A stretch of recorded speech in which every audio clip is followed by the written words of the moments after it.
Tout de suite discuter avec Édouard Casal et Pauline Van Kunsberg. Vous vous êtes lancé dans un projet un peu fou, produire du vin en Bretagne. Alors là, vous nous impressionnez. C'est à Saint-Jouan-des-Guérets, sur la rive droite de la Rance, près de Saint-Malo, que vous avez installé un vignoble. Dites-nous tout. C'est un pari un peu fou, quand même un peu risqué, non? Est-ce que la terre est propice à la vigne en Bretagne? Alors oui, il y a une terre très propice à la vigne.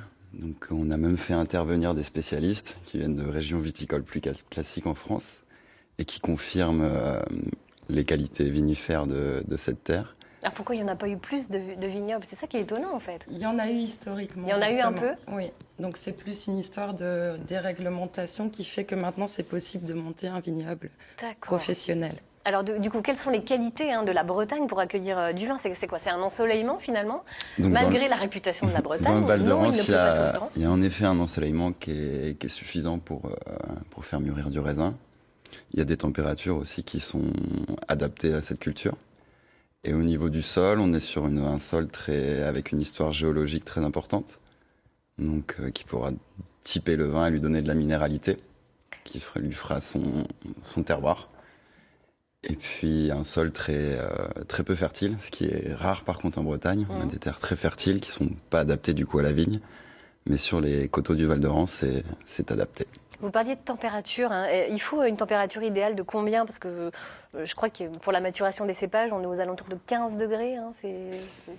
À certaines périodes, il faut. À certaines périodes, mais en fait, on parle principalement de somme des températures sur la période allant de avril à octobre. Ouais. Et chaque cépage a une somme qu'il doit atteindre pour arriver à maturité.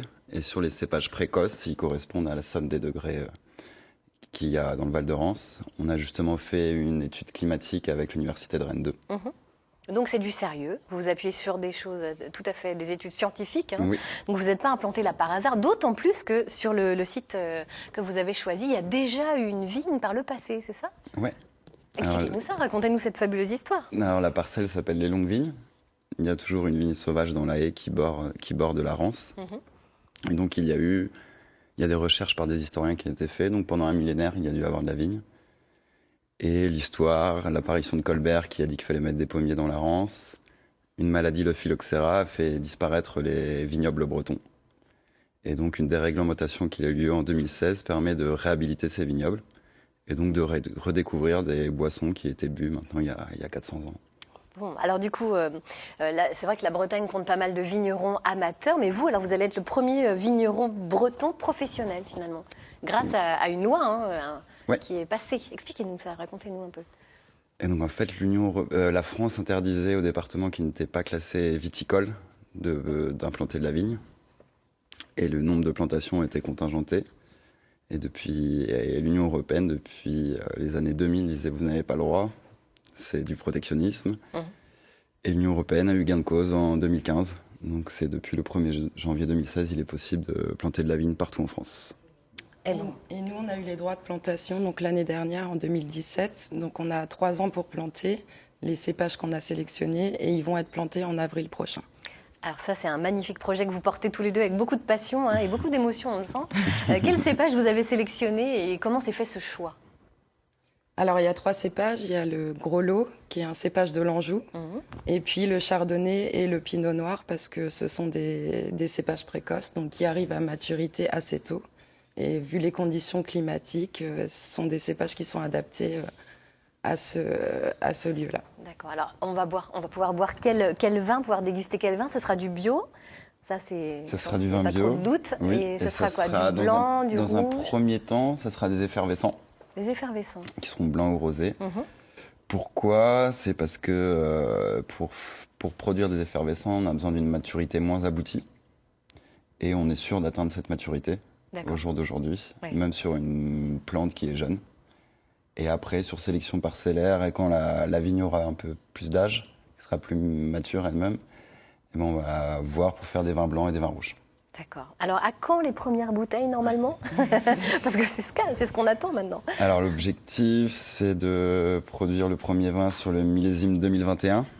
Donc le temps d'élever ce vin, ça sera pour 2022, les premières cuvées. 2022. Alors d'ici là, vous lancez un appel au financement participatif sur la plateforme Kengo. Vous avez rencontré un très grand succès déjà jusque-là, puisque vous avez dépassé l'objectif qui était fixé, c'était 13 000 €.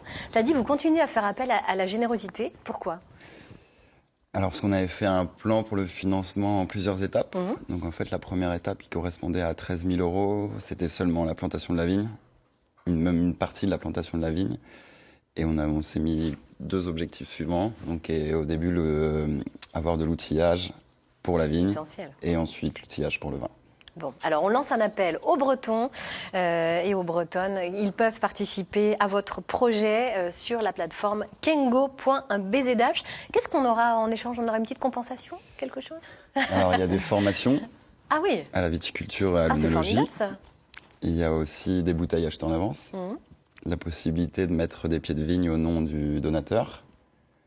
Et enfin, la plus grande, c'est une barrique qui est directement réservée, gravée au nom et une cuvée spéciale pour le donateur. Je comprends pourquoi vous avez dépassé l'objectif fixé. Vous aviez des arguments, clairement. Et je vois Sébastien, ça vous dirait, j'ai l'impression de participer. Je ne connaissais pas, je découvre ça ce matin et je trouve ça excellent. Le nom aussi, Super. Le nom, la cabane. La cabane aux longues vignes. Ouais, Sympa. très joli. Super. Mélanie, également, ça vous dirait de participer Ah oui, je trouve ça intéressant, c'est un beau projet, effectivement. Oui. Bon, écoutez, voilà, vous avez bien vendu votre projet. Maintenant, on vous souhaite bonne chance. Vous restez avec nous. On va retrouver notre ami